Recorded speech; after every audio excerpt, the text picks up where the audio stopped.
Millions of people have successfully overcome addiction, and so can you. To achieve recovery, we must learn to expect, anticipate, and manage the triggers that will tempt us to relapse. This video's purpose is to help prepare you to manage triggers, to manage cravings, and to manage Slick, the voice of addiction, in order to prevent relapse.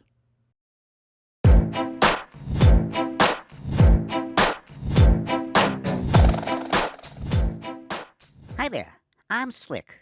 I'm the voice of addiction. You know me. I'm that voice in your head that reminds you to keep getting high, no matter what little problems the party lifestyle might cause. This is a really bad video. It's about relapse prevention. Saul thinks that you need skills to avoid relapse. I say, why bother? Instead of skills, you should take pills. I think relapse is a good thing. You should embrace it, like a warm puppy.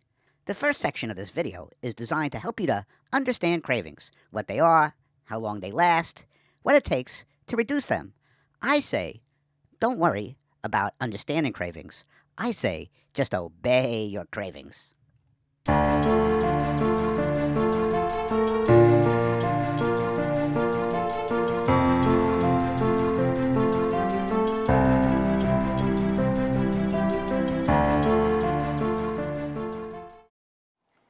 Throughout my numerous years of recovery, I've dealt with cravings a lot. In early recovery, cravings would come to me, and I would give in to them. I would describe a craving as just being at work and all of a sudden having the urge to use. For myself, I experienced cravings for a year and a half. It was a good solid 2 years before the using dream stopped. I think during my last recovery, during this recovery that I'm currently in, cravings lasted for maybe 2 or 3 months. Intense cravings. I had cravings when I was in treatment. But when I was in there, they told me that triggers only last for 8 seconds, so if you don't act on them in the first 8 seconds, that they will go away, and it's true, and that kind of stuck with me. I think it varies with the individual and the length of their drug use. There's a lot of speculation about that. I've often heard that it will last as long as you use drugs. If you use drugs for 10 years, you'll have cravings for 10 years after you recover. I don't know if I agree with that. I think that it depends on how you focus yourself and the things that you get involved in your recovery process. I think it's very important to do time management. It's very important to focus on positive things. It's very important to get involved in things that take your mind away from drugs. Cravings will come. I mean, there's instances where people dream about getting high and it's as if they were actually getting high. And they wake up, to realize that it wasn't, whew, thank God. But, the bottom line is it has a deep psychological effect on people. And so depending upon how much work you put in your recovery would depend upon how long those cravings would last.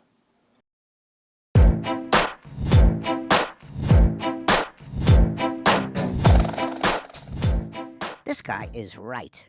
Cravings, unfortunately, will go away quicker if you work on your so-called recovery. So it's simple.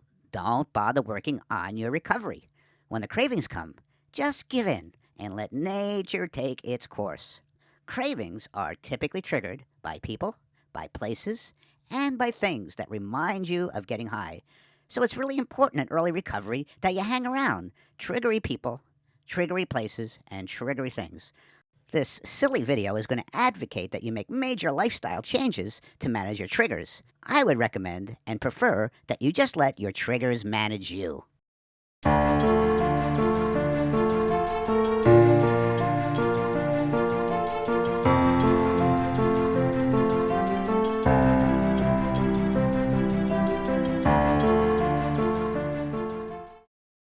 Triggers for me, are going into bars, gentlemen's clubs where I used to sell a lot of cocaine.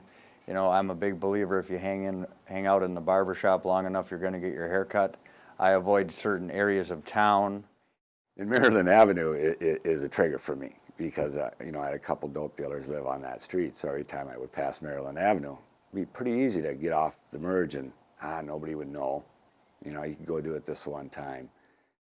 Some of the things that have triggered me are challenges that I have faced, personal challenges, things that I've experienced throughout my life.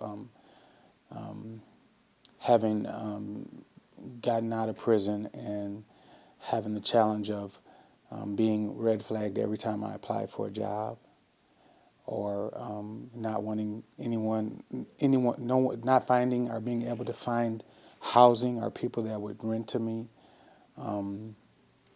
things of that nature. You know, you see postings and people say that there are jobs available, but they won't hire you. And then you have to look at that question on the job application every time. You know, are you a felon, or have you been convicted of a felony, and so on and so forth. And Well, when I was using, I used to go to like the dollar store or different shopping centers and spend hours and hours on end looking at every little thing. And now if I go into a dollar store, that is a trigger for me. And I basically can't stand to go inside of one. The biggest activity that I had to learn to separate myself from was music. I would listen to the same style of music, and within 3 or 4 songs, my attitude was the same as it was when I was using. And so I had to learn to turn the radio station and to listen to something positive.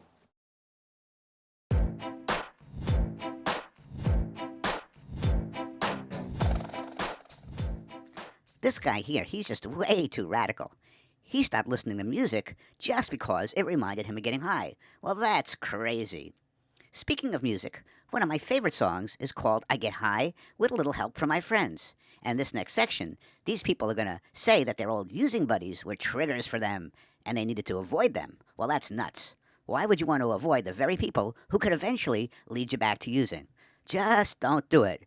Yeah, I get high with a little help from my friends. Yeah, gonna try with a little help from my friends. Do do do do do.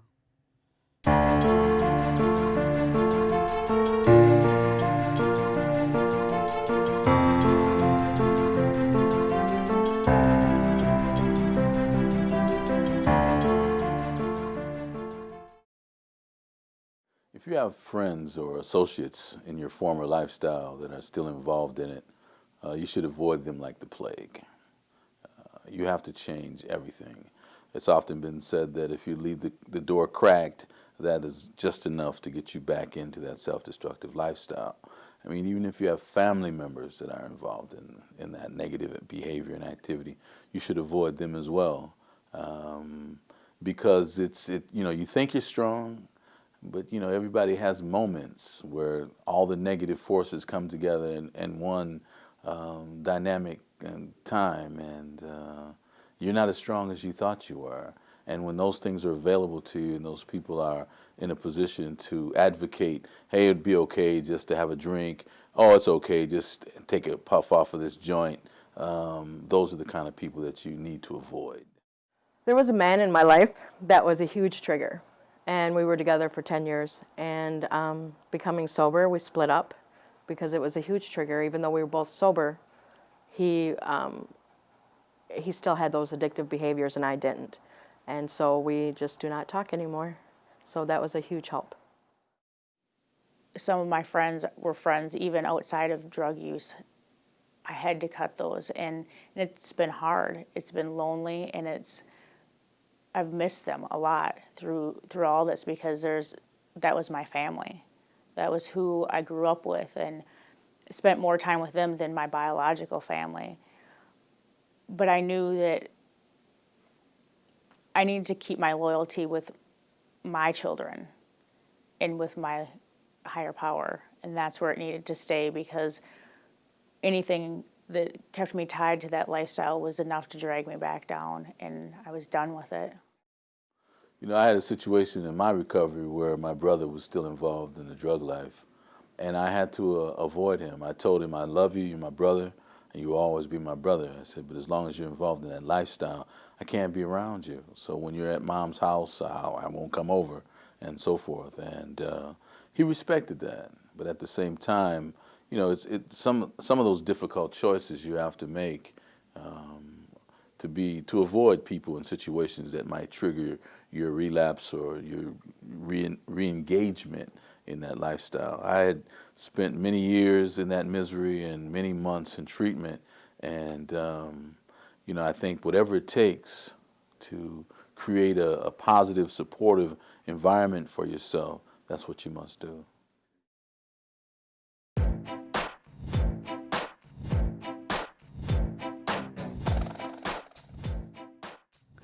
This relapse prevention stuff is just way overboard, and it's way too hard.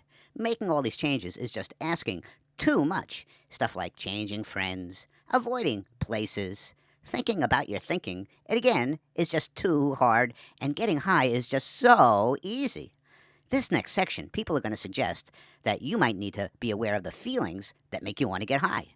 And sure, it's true that you've been using stuff like sadness and fear and anger and loneliness and boredom and guilt to justify getting high, and I just don't think that should change. I'm going to sing a song. Feelings. I just love those feelings. Feelings often lead to you getting high.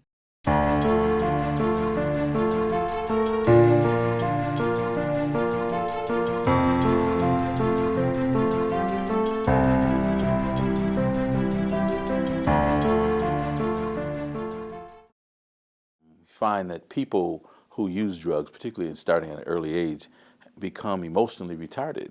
They don't know how to deal with stress or conflict. So whenever stress or conflict arises, they get high. And life is full of stress and conflict, which is primarily designed to make you stronger. But when you use drugs, you become weaker. It's kind of like locking yourself in a closet when the house is on fire. You don't see it. You know, the damage is still going on. You're just not aware of it. Emotions were a huge trigger in my addiction. Depression was a big one. I felt sad a lot, and to get high would numb the pain that I felt. Loneliness was another trigger. Boredom, you know, was a really good trigger. I'm bored, so why not get high, you know? So those were the big ones. Those were the big ones in my life. In my personal recovery, some of the emotions that trigger cravings are anger. I think of HALT, hungry, angry, lonely, tired, and of those, anger, loneliness, and being tired are probably the top three for me. Different emotions would cause me to have cravings would be loneliness. Other cravings would stem from frustration or a feeling of a low self-value, especially condemnation. I myself, I suffer from a lot of self-condemnation and that will make me want to give up. Some of the emotions that I came along with it for me were rejection and inadequacy, inferiority, feeling like I was less than, or like I didn't matter. You know, that brought about maybe depression or low self-esteem. Loneliness was a big thing for me. You know, I could be in a room full of people and feel alone. And until I found a relationship with God, I didn't have that inner peace. So loneliness has always been a big trigger for me to run and get high.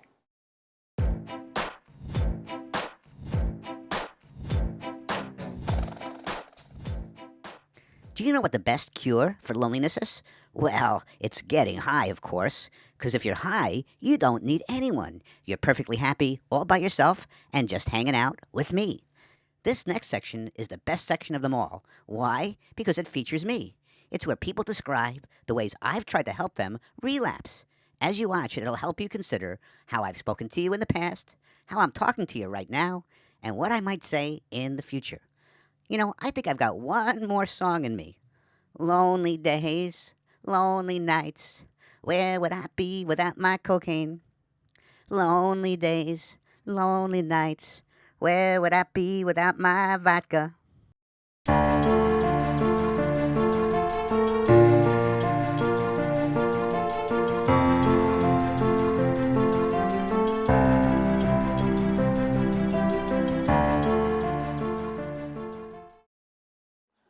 Slick would probably tell me, oh, go ahead and smoke that joint and you'll relax and you won't worry about being sad, or go ahead and do that line of meth and you'll come up with all kinds of things to do.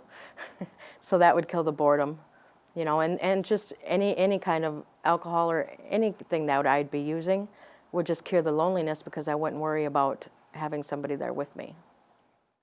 What happened to me was I got a job and I lost the job because of my felony conviction, and I went through the process of working a job and going through the process with beating the appeal and all that stuff, and then later on they brought it back. And after working at a job that I considered to be the most rewarding job that I've had in my life, it was like the rug was snatched up from up underneath me, and it was probably one of the biggest challenges that I faced. Slick told me, "What's the use?" You know, I mean, you can't. You might as well get high. What Slick says in my head is, "You're stupid. You're an idiot. You're incapable of doing this. You can't do this. You're making no difference in your life." I've noticed that all those tones of voice are accusatory. Slick would feed into my loneliness and tell me that I'm worthless, that none of my problems because of my past are ever going to work out, that he's constantly on my shoulder telling me that, you know, things are never going to get better, you're never going to be happy, you know, you're never going to find anybody that's going to make you happy, you're never going to find the right acquaintances to make you happy, and give you the serenity and peace that I've desired my whole life.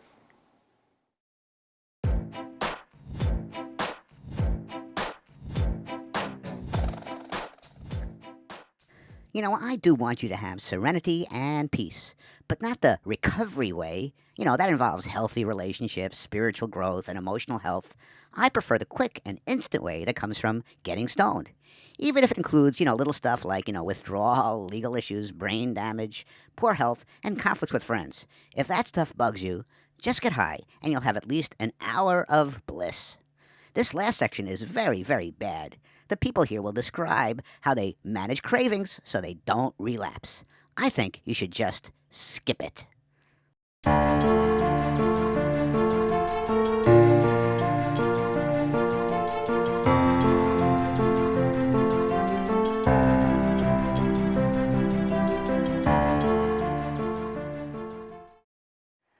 The way I try to manage the emotions that stir up every once in a while, and Slick is very, very good at getting in my head.